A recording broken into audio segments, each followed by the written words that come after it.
ಆತ್ಮೀಯ H16 news ಅರ್ಥಾತ್ ಹೇ ಸೀತಾರಾಮಗೆ ಸ್ವಾಗತ. ನಾನು ನಿಮ್ಮವ MI ಅದು ಮಲ್ಲಪ್ಪ ಜೋತವ್ರ. ಆತ್ಮೀಯರೇ, ಟ್ರಂಪ್ರಂತೂ ಮೋಸ್ಟ್ಲಿ ಸೋತಂಗಾಗ್ಯದ. ಸೋತಿದಾರಂದ್ರೂ ಒಟ್ಟಿ ಇಲ್ಲ. ಅಮೇರಿಕೆಯ ವರ್ಚಸ್ಸನ್ನು ಹಾಳು ಮಾಡಿದರು, ಇದರಲ್ಲಿ ಎರಡು ಮಾತಿಲ್ಲ. ಅದೇನೂ ಇರಲಿ, ನಮ್ಮ ಮೋದಿಜಿಯವರು ಕಳೆದ 12 ವರ್ಷಗಳಿಂದ ಆಳ್ತಾ ಇದ್ದಾರೆ.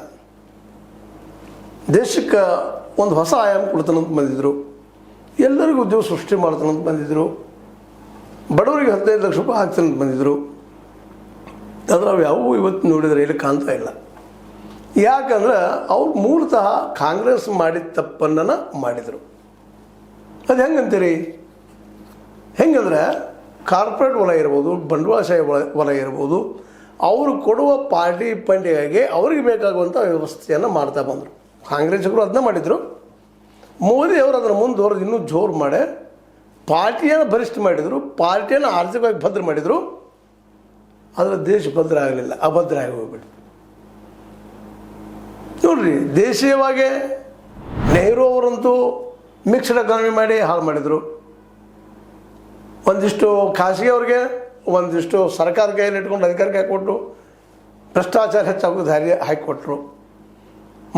ಮನಮೋಹನ್ ಸಿಂಗ್ರವ್ರು ಬದಲು ಮಾಡಲಿಕ್ಕೆ ಹೋದರು, ಓಪನ್ ಮಾರ್ಕೆಟ್ ಮಾಡಿದ್ರು, ಆರಂಭದಲ್ಲೇ ಯಶಸ್ಸು ಕಂಡಿತು. ಇವತ್ತು ಓಪನ್ ಮಾರ್ಕೆಟ್ ಸಾಲ ಸಾಲ ಸಾಲ ಸಾಲ, ಪ್ರೈವೇಟ್ದವ್ರು ಸಾಲ ತೊಗೊಳ್ಳೋದು ಬ್ಯಾಂಕ್ಗಳಿಂದ, ಕಂಪ್ನಿ ದಿವಾಳಿ ಆಗಿದೆ ಅಂತ ಹೇಳೋದು, ಅರ್ಧ ಪಾರ್ಟಿ ಫಂಡ್ ಅದು ಕೊಡೋದು, ಅರ್ಧ ತಾವು ಹೊಡ್ಕೊಂಡು ಹೋಗೋದು.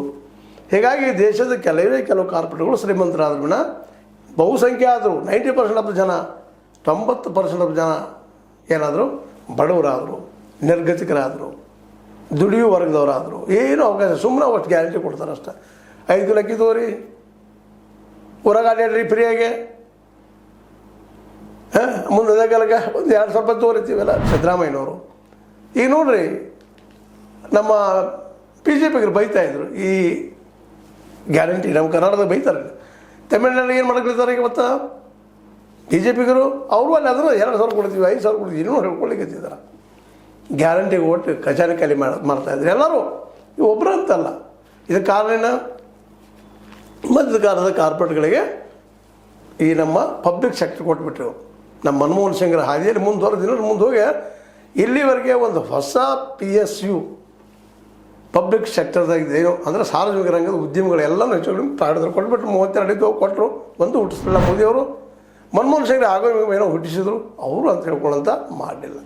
ಎಲ್ಲರಿಗೂ ಉದ್ಯೋಗ ಕೊಡುವಂತಹ ಶಕ್ತಿಯನ್ನು ತಯಾರು ಮಾಡಲಿಲ್ಲ. ಮತ್ತು ವಿದೇಶಿಯವಾಗಿ ನಮ್ಮ ನೆಹರು ಅವರು ಗೆದ್ದಿದ್ದು, ಅದ್ರ 2 ಮಾತಿಲ್ಲ.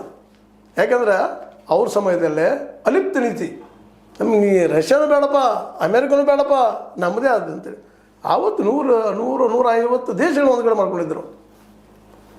ವಿದೇಶಿ ನೀತಿಯಲ್ಲಿ ಅವರು ಅತ್ಯಂತ ಪ್ರಬುದ್ಧರು. ದೇಶೀಯ ನೀತಿಯಲ್ಲಿ ತಪ್ಪು ಮಾಡಿದರು. ಗಾಂಧೀಜಿಯವರನ್ನ ಮರೆತ ಪರಿಣಾಮನ ನಾವು ಇವತ್ತು ಬಡತನ ಅನುಭವಿಸ್ತಾ ಇದ್ವಿ. ಇದರ ಘಂಟಾಘೋಷವನ್ನು ಹೇಳ್ತಾ ಇದ್ದೀನಿ ಈ ಸಂದರ್ಭದಲ್ಲಿ. ಗಾಂಧೀಜಿ ನೀತಿಯನ್ನು ತರಲಿಲ್ಲ, ಗಾಂಧೀಜಿ ಹೆಸರು ಹೇಳೋದು ಬಿಡಲಿಲ್ಲ, ಗಾಂಧೀಜಿ ಹೆಸರನ್ನು ಆರಿಸಿ ಬರೋದು, ಮತ್ತು ಇಲ್ಲಿಯ ಬಂಡವಾಳಶಾಹಿಗಳಿಗೆ ಅನುಕೂಲ ಮಾಡೋದು, ಫಿಡರಲಿಸ್ಟ್ ಜಮೀನ್ದಾರಿಗೆ ಅನುಕೂಲ ಮಾಡೋದು, ಇಂಥ ಮಾಡಿದ್ರು ವಿನಃ ಇಡೀ ಸಮುದಾಯಕ್ಕೆ ಏನೂ ಮಾಡಲಿಕ್ಕೆ ಆಗಲಿಲ್ಲ. ಮನುಷ್ಯನು ಇವ್ರಿಗಿಂತ ಇವತ್ತು BJPಗರು ಮಾಡೋಕ್ಕಿಂತ ಒಳ್ಳೆ ಕೆಲಸ ಮಾಡಿದರು ಅಂತ ಹೇಳ್ಬೇಕಾಗ್ತದೆ. BJPಗರು ಬಂದರು, ಕಳೆದ 12 ವರ್ಷದಿಂದ ಏನು ಮಾಡಿದರು? ವಾಜಪೇಯಿ ಅವರಿದ್ದಾಗ ಅವರು ಅಟ್ಲೀಸ್ಟ್ ಸ್ವದೇಶಿ ಮೂವ್ಮೆಂಟನ್ನು ಮಾಡಲಿಕ್ಕೆ ಪ್ರಯತ್ನ ಮಾಡಿದರು. ಸ್ವಲ್ಪ ಗಾಂಧೀಜಿಯವ್ರ ಹೆಸರಲ್ಲಿ ಮುಂದುವರಿಬೇಕಂತ ಮಾಡಿದ್ದಾರೆ, ಆದರೂ ಆಗಲಿಲ್ಲ ಅವರಿಂದ. ಮೋದಿಜಿಯವರಂತೂ ಪೂರ್ತಿ ಮುಗಿದೋಗ್ಬಿಡ್ತು. ಕಾರ್ಪೊರೇಟ್ ಪರ ಅದಾನಿ, ಅಂಬಾನಿ, ಇಂಥ ಬಜಾಜ, ಟಾಟಾ, ಬಿರ್ಲಾ ಇಂಥವ್ರ ಕೈಯಾಗ ಇಡೀ ದೇಶ ಕೊಟ್ಟ. ಇವತ್ತು ನನಗೇನು ಸಂಬಂಧ ಇಲ್ಲಪ್ಪ ಅದು ಕೂತ್ಬಿಟ್ರು. ಅವರೆಲ್ಲರೂ ಅಮೇರಿಕ ಜೊತೆಗೆ ಹೇಳ್ತಾನೆ. ಇವತ್ತು ಅಮೇರಿಕ ದಿವಾಳಿ ಅಂತಲೂ ಗಿತ್ತು. ಇವತ್ತು ಅಮೇರಿಕ ಮಾತು ನಡೆದಾಗ ಏಕಾಂಗಿ ಆಗಿಬಿಡ್ತು. ಈಗ ನಮ್ಮ ಭಾರತದ ಪರಿಸ್ಥಿತಿ ಏನಪ್ಪ? ಇವ್ರಿನ್ನು ಈ ದೇಶ ಬಿಟ್ಟು ಓಡಿ ಹೋಗಿಬಿಡೋರು ಯಾರು? ಕಾರ್ಪೊರೇಟ್ಗಳು. ಅವ್ರು ಹೊಂಟ್ರಪ್ಪ, ಅದಕ್ಕೆ ಯಾಕೆ ಇವರು ಆಗೋದಿಲ್ಲ. ಆ ಪ್ರಮಾಣದ ದುಡ್ಡನ್ನು ಗಳಿಸಿಕೊಂಡ್ರೆ ಕೊಟ್ಟು ಓಡಿ ಹೋಗಿಬಿಡ್ತಾರೆ.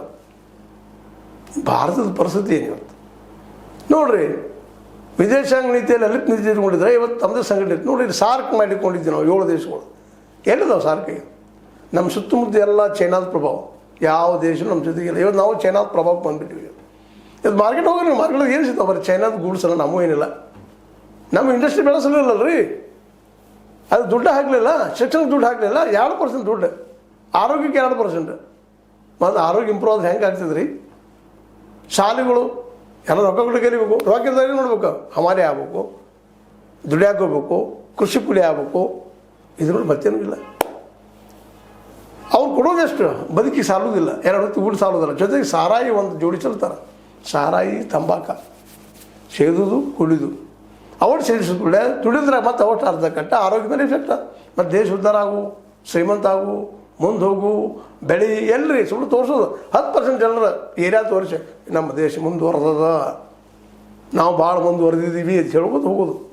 ವಿಶ್ವಗುರು ನಾವು ಅಂತೇಳಿ ಯಾವ ಅಮೇರಿಕಾದವಾಗಲಿ ಯಾವುದೇ ಯುರೋಪ್ ಕಂಟ್ರಿಗಳ ವಿದ್ಯಾರ್ಥಿಗಳಾಗಲಿ ಭಾರತಕ್ಕೆ ಕಲಿಯೋಕೆ ಎಷ್ಟು ಬರ್ತಾರೆ ಲೆಕ್ಕ ತೆಗಿರೋದು. ನಾವು ಹೋಗೋಕೆ ಪ್ರಯತ್ನ ಮಾಡ್ತೀವಿ ಅಮೇರಿಕಕ್ಕೋ ಯುರೋಪ್ಗೂ, ನಮ್ಗೆ ಎಲ್ಲರೂ ಸಿಟ್ಟು ಓಡಿ ಬಿಡ್ತೀವಿ ನಾವು. ಅವರ ಕಲ್ತಂತವ್ರು ಕಲಿಯೋರ ಕಡಿಮೆ, ಅದ್ರಾಗ ಮತ್ತೆ ಓಡಿ ಹೋಗೋದು ಜನ. ಅದು ದುಡ್ಡು ಕೊಟ್ಟು ಕಲ್ತಿರ್ತಾರೆ, ಅವ್ರು ರಿಕ್ ಮಾಡೋಕ್ಕೆ ಸಾಧ್ಯ ಇಲ್ಲ. ಸರ್ಕಾರ ಎಲ್ಲರೂ ಕಲಿಸ್ಲಿಕ್ಕಿಲ್ಲ. ಕಲಿಸ್ತೀವಿ ನಾವು ಅಂತ ಹೇಳೋದು ಸರ್ಕಾರಿ ಏನಂತೀವಿ ಗೋಡಾವಣೆಗಳು ಹೋಗಿ ಕೂಡ್ಲಿಕ್ಕೆ ಸಾಧ್ಯ ಅಂಥ ಸಾರಿಗಳು ಟೀಚರ್ ಸರಿಯಾಗಿ ಬರುವಾಗಿಲ್ಲ. ಅಧ್ವಾನ ಈ ದೇಶದ ಶಿಕ್ಷಣ ವ್ಯವಸ್ಥೆ.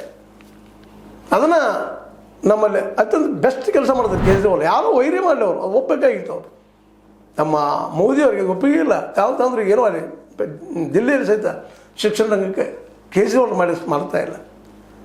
ನಾ ಹೇಳೋದು ಇಷ್ಟೇ ಈ ಸಂದರ್ಭದಲ್ಲೇ, ಆರ್ಥಿಕವಾಗಿ ನಾವು ಸೋತಿಬಿಟ್ವಿ, ವಿದೇಶಾಂಗ ನೀತಿಯಲ್ಲೂ ಸೋತಿಬಿಟ್ವಿ. ಇವತ್ತು ನೋಡಿರಿ ಪಾಕಿಸ್ತಾನ, ಅದು ನಮಗೆ ಆರ್ಥಿಕ ದಿವಾಳಿ ಆಗ್ತದೆ ಇವತ್ತು ಹೀರೋ. ಯಾಕಂದ್ರೆ ಅಮೇರಿಕ ದೋಸ್ತನ ಇಟ್ಕೊಳ್ತು, ಇದು ಚೈನಾ ದೋಸ್ತನ ಇಟ್ಕೊಳ್ತು. ಹೀಗಾಗಿ ಇರಾನ್ ಇದ್ದು ಅಲ್ಲಿ ಮಾತಾಡ್ಲಿಕ್ಕೆ ಬರ್ಲಿಕ್ಕೆ ಇರ್ತೀವಿ. ಇವ್ರು ಎಲ್ಲೂ ಇಲ್ಲ. ಇಲ್ಲಿ ಮಾಬ್ ಲಂಚಿಂಗ್ ಮಾಡಿ ಲವ್ ಜಿಹಾದ್ ಮಾಡಿಸಿದ್ನಿ, ಎದ್ದ ತಕ್ಷಣ ಹಿಂದೂ ಮುಸ್ಲಿಂ ಜಗಳ ಹಚ್ಚಿಸಿದ್ನಿ, ಬುಲ್ಡೋಜರ್ ಉಪಯೋಗ ಮಾಡಿದ್ನಿ. ನಮ್ಗೆ ಎತ್ತಾಳು ಬೆಳಗ್ಗೆ ಎದ್ದ ತಕ್ಷಣ ಎದ್ದ ಮಾತಾಡೋದು ಬುಲ್ಡೋಜರ್. ಇವತ್ತು ಅಂತಾರಾಷ್ಟ್ರೀಯವಾಗಿ ನಾವು ಏಕಾಗಿ ಆಗಿಬಿಟ್ವಿ. ನಮಗಿಂತಲೂ ಪಾಕಿಸ್ತಾನ ಮುಂದೆ ಆರ್ಥಿಕವಾಗಿ ನಮಗಿಂತೂ ಕೆಟ್ಟದನೋ ಏನೋದು ಆ ಪ್ರಶ್ನೆ ಬೇರೆ. ಇಲ್ಲಿ ನಮ್ಗೆ ಏನಾದರೂ ಅಂದ್ರೆ ಇವತ್ತು ಪಾಕಿಸ್ತಾನ ಕಳಿಸೋದು ಹೇಳ್ತಾರೆ. ನಮ್ಮ ಗಿರಿಜಪ್ಪ ಅವರು ಗಿರಿ ಪ್ರಸಾದ್ ಏನಿದ್ದಾರೆ ನೋಡೋರು, ಅವರಿದ್ದಾರೆ.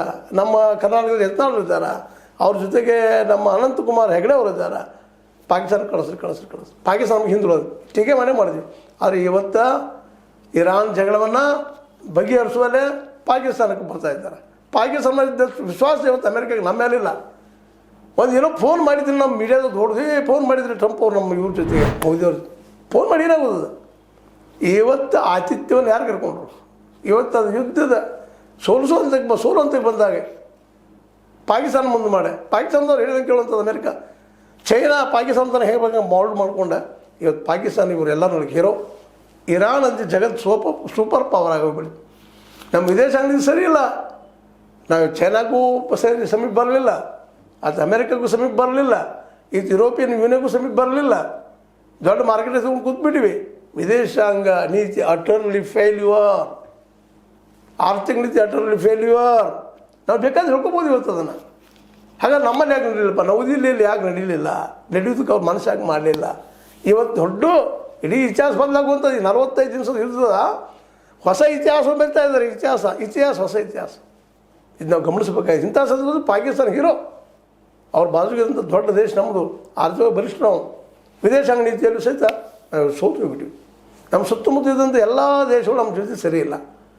ಬಾಂಗ್ಲಾ ತಗೊಳ್ರಿ ತಕರಾರದ, ಪಾಕಿಸ್ತಾನದ ಮೊದಲಿನ ತಕರಾರದ, ಶ್ರೀಲಂಕಾ ನಮ್ಮಿಂದ ದೂರದ, ಮಯನ್ಮಾರ್ ಬರ್ಮಾ ದೇಶ ನಮ್ಮಿಂದ ದೂರದ, ಜಪಾನ್ ಹಚ್ಚೋಡ್ಮಿ ಸ್ಕ್ವಾಡ್ ಮಾಡಿದ್ವಿ, ಅದರಿಂದ ನಾವು ದೂರ ಆಗಿಬಿಟ್ಟಿವಿ. ನಮ್ದು ಯಾವ ನೀತಿ ಅದ ರೀ? ಅರ್ಥ ನೀತಿ ಆಯಿತು, ರಾಜನೀತಿ ಆಯಿತು. ರಾಜನೀತಿಯಲ್ಲಿ ಇವತ್ತೆಲ್ಲ ಕಾರ್ಪೊರೇಟ್ ಕೈ ಇಲ್ಲದ. ಕಾರ್ಪೊರೇಟ್ ಹೇಳೋದು ಅದ ಸೈ 90% ಜನ ಇವತ್ತು ಕೂಲಿ ನಾಲಿ ಮಾಡ್ಕೊಂಡು ಬದುಕುವಂಥದ್ದು ಗ್ಯಾರಂಟಿ. ಜೀವನದ ಗ್ಯಾರಂಟಿನೇ ಇಲ್ಲ. ಸುಮ್ಮನೆ ಒಂದು ಏನೋ ಗ್ಯಾರಂಟಿ ಕೊಡ್ತಾರೆ. ಒಂದು 5 ಕಿಲೋ ಅಕ್ಕಿ ಕೊಟ್ಟಿನಿ, ರೈತರಿಗೆ ಒಂದು 4 ತಿಂಗಳಿಗೆ 2,000 ರೂಪಾಯಿ ಕೊಟ್ಟಿನಿ. ಅದೆಲ್ಲ ಬೇಡ್ರಿ. ಅದಕ್ಕೆ ಮುಖ್ಯವಾಗಿ ಬೇಕಾದ ಶಿಕ್ಷಣವನ್ನು ಎಲ್ಲರಿಗೂ ಫ್ರೀ ಮಾಡಿರಿ. ಖಾಸಗಿ ಬಂದ್ ಮಾಡಿಬಿಡ್ರಿ. ಅದನ್ನು ಎಲ್ಲರೂ ಒಂದು ಸಾಲಿಗೆ ಕಲೀಲಿ. ಅವು ಸ್ಟ್ಯಾಂಡರ್ಡ್ ಮಾಡಿರಿ. ಕೇಜ್ರಿವಾಲ್ ಮಾಡಿರ್ತಾರೆ ಸಾಲಿಗಳನ್ನು ಮಾಡಿರಿ. ಪ್ರತಿಯೊಂದು ಹಳ್ಳಿಗೆ ಸಾಲಿ ಮಾಡಿರಿ. ಅದ್ರ ಜೊತೆಗೆ ಆರೋಗ್ಯ ಕೊಡ್ರಿ. ಇವೆರಡು ಗ್ಯಾರಂಟಿ ಸಾಕ ಈ ದೇಶ ಅಂತ ನಿಲ್ಲೋದಕ್ಕೆ. ಅದು ಯಾವುದೂ ತಿಳಿಯಲಿಲ್ಲ. ಗಾಂಧೀಜಿ ಅವರನ್ನು ಆರ್ಥಿಕವಾಗಿ ಅವ್ರನ್ನ ನಾವು ಹಾದಿ ಹಿಡಿಬೇಕಾಗಿತ್ತು. ಪ್ರತಿ ಹಳ್ಳಿಯನ್ನು ಆರ್ಥಿಕ ಕೇಂದ್ರ ಮಾಡಬೇಕಾಗಿತ್ತು. ಅದು ಮಾಡಲಿಲ್ಲ. ನಾವು ಹಳ್ಳಿಗೆ ಪ್ಯಾಕೇಜ್ ಕೊಡ್ತೀವಿ. ಪ್ಯಾಕೇಜ್ ಕೊಡೋದಲ್ಲ, ಹಳ್ಳಿ ದುಡಿದು ಗಳಿಸಿದ್ದನ್ನು ನಮಗೆ ಕೊಡಲಿ. ಅಲ್ಲಿ ದುಡಿದು ಉಳಿದು ಕಳಿಸ್ಬಿಡ ನಮಗಂತ ಅನ್ನೋಂಗೆ ಆಗ್ಬೇಕು. ಆದ್ರೆ ನಮ್ದು ಹೆಂಗದ? ಟ್ಯಾಕ್ಸ್ ತೊಗೊಳೋದು, ಜಿಲ್ಲಾಕ್ಕೆ ಬರೋದು, ರಾಜ್ಯಕ್ಕೆ ಬರೋದು, ಕೇಂದ್ರಕ್ಕೆ ಹೋಗೋದು, ಆಮೇಲೆ ಕೇಂದ್ರ ಆ ಟ್ಯಾಕ್ಸ್ ಆಗಿ ಇವರಿಗೆಲ್ಲ ಹಂಚೋದು. ಈ ವ್ಯವಸ್ಥೆ ಇದ್ದಿಲ್ಲ. ಇದು ಭ್ರಷ್ಟಾಚಾರಕ್ಕೆ ಮೂಲ ಕಾರಣ. ಎಲ್ಲ ನೆಲೆಯಲ್ಲೇ ಮೋದಿಯವರು ಇನ್ನಾದರೂ ಗಾಂಧೀಜಿಯವ್ರ ಸಿದ್ಧಾಂತವನ್ನು ಸರಿಯಾಗಿ ಅಭ್ಯಾಸ ಮಾಡಲಿ. ಅವರು ಒಳ್ಳೆಯವರನ್ನ, ಆದರೆ ಪಾಪ ಅವ್ರು ಸುತ್ತಮುತ್ತಲಿದ್ದಂಥ ಬುದ್ಧಿಗಳು ಜನ ಸರಿಯಾಗಿ ಒಯ್ತಾ ಇಲ್ಲ. ಈ ದೇಶದ IAS ಆಫೀಸರ್ಸು IPS ಆಫೀಸರ್ಸ್ ಏನಿದಾರಲ್ಲ ಅಧಿಕಾರಿಗಳು, ಇವರು ತಮ್ಮ ಲಾಭದಷ್ಟು ನೋಡ್ತಾರೆ ವಿನ ಇಡೀ ದೇಶದ ವ್ಯವಸ್ಥೆ ಬಗ್ಗೆ ಚಿಂತನೆ ಅವ್ರಲ್ಲಿ ಇಲ್ಲ ಅನ್ನೋದ್ರಲ್ಲಿ ಎರಡು ಮಾತೇ ಇಲ್ಲ. ಎಲ್ಲ ನೆಲೆಗಟ್ಟಿನಲ್ಲೇ ಹೊಸ ವ್ಯವಸ್ಥೆಯನ್ನು ನಮ್ಮ ಮೋದಿಯವರು ಇನ್ನಾದರೂ ತಯಾರು ಮಾಡ್ತಾರಾ? ಇವತ್ತಂತೂ ಇರಾನ್ ಸೂಪರ್ ಪವರ್ ಆಯಿತು. ಅದು ಹೇಳಿದ್ರಿಂದ ಚೈನಾ ಮತ್ತು ರಷ್ಯಾ ಇಡೀ ವಿಶ್ವದಲ್ಲಿ ಕಂಟ್ರೋಲ್ ತೆಗೆದು ಅವ್ರ ಜೊತೆಗೆ ಸರಿಯಾಗಿ ಪಾಕಿಸ್ತಾನ ಹೊಂದಾಣಿಕೆ ಮಾಡಿಕೊಂಡು ತನ್ನ ದೇಶ ಅಭಿವೃದ್ಧಿ ಮಾಡ್ಕೊಳ್ಳಿಕ್ಕೆ ಸಾಧ್ಯದ. ಅವರು ತಪ್ಪು ಮಾಡ್ತಾರೆ, ಆಮದು ಬೇರೆ. ನಾವು ಅವ್ರು ತಪ್ಪು ಮಾಡೋದು ನಾವು ಮಾಡೋ ಅವಶ್ಯಕತೆ ಇಲ್ಲ. ಆರ್ಥಿಕವಾಗಿ ನಾವು ಗಾಂಧೀಜಿಯವ್ರನ್ನ ಬಿಟ್ಟರೆ ಮತ್ತೊಂದು ಪರಿಹಾರ ಇಲ್ಲ. ರೈತರು ಎದ್ದು ನಿಲ್ಲಬೇಕು, ದುಡಿಯೋ ವರ್ಗದವ್ರಿಗೆ ಉದ್ಯೋಗ ಸಿಗಬೇಕು, ಎಲ್ಲರಿಗೂ ಶಿಕ್ಷಣ ಸಿಗಬೇಕು, ಫ್ರೀ ಹೈಯರ್ ಎಜುಕೇಷನ್ ಸಿಗಬೇಕು, ಮತ್ತು ಔಷಧ ಸಿಗಬೇಕು ಪ್ರತಿಯೊಬ್ಬರಿಗೂ. ಅಂದ್ರೆ ಈ ದೇಶದಿಂದ ಮಾನವ ಸಂಪದ್ಭರಿತ ಬುದ್ಧಿವಂತಿದ್ದಲ್ಲ ಶ್ರೀಮಂತ ತಾನೇ ಆಗ್ತದೆ. ಅದಕ್ಕೆ ಅಂಬೇಡ್ಕರ್ ಮತ್ತು ಗಾಂಧೀಜಿಯವರು ಪಾಲಿಸಿಗಳನ್ನು ಅಂಬೇಡ್ಕರ್ ಹೇಳಿದ್ವಿ, ಒಂದು ಶಿಕ್ಷಣ ಮತ್ತು ಆರೋಗ್ಯ ಪೂರ್ಣ ಕೊಡ್ರಿ, ಅದು ಕೊಡ್ರಿ. ಗಾಂಧೀಜಿಯವರ ಹಳ್ಳಿಗಳ ಗ್ರಾಮ ಸ್ವರಾಜ್ ಸಿದ್ಧಾಂತದಲ್ಲಿ ಸರಿಯಾಗಿ ಅನುಷ್ಠಾನಗೊಳಿಸಿದ್ರೆ ಇನ್ನೂ ಸಾಧ್ಯದ. ಮೋದಿಯವರು ಅದೇ ಕಾಲಕ್ಕೆ ಮೋದಿಯವ್ರನ್ನ ತಯಾರು ಮಾಡಿದಂಥ RSSಗೂ ಸಹಿತ ಈ ಮಾತುಗಳು ನಿಜವಾಗಿಯೂ RSS ಇದನ್ನು ಮಾಡಬೇಕಾಗಿತ್ತು, ಇಷ್ಟರೊಳಗೆ ಮಾಡಲಿಲ್ಲ. ಇನ್ನಾದರೂ ಎಚ್ಚರಗಳನ್ನು ಮಾಡಲಿ, ಇಲ್ಲಾಂದರೆ ಇನ್ನೂ ನಾವು ಕೆಳಕ್ಕೆ ಹೋಗ್ತೀವಿ ಟ್ರಂಪರ ಹಂಗೆ ಅಂತೇಳಿ ಹೇಳ್ತಾ, ಇದು ನಿಮಗೆ ಲೈಕ್ ಆಗಿರ್ಬೋದು. ಲೈಕ್ ಮಾಡಿ, ಶೇರ್ ಮಾಡಿ, ಕಮೆಂಟ್ ಮಾಡಿ, ಜೊತೆಗೆ ಸಬ್ಸ್ಕ್ರೈಬ್ ನಿಲ್ಲಿಸ್ಬಿಟ್ಟು H60 ನ್ಯೂಸ್ ಅರ್ಥ ಚಿತ್ರ ಆಗೋದು ಸತ್ಯದ ಕೈಗಂಡಿ ವಂದನೆಗಳು.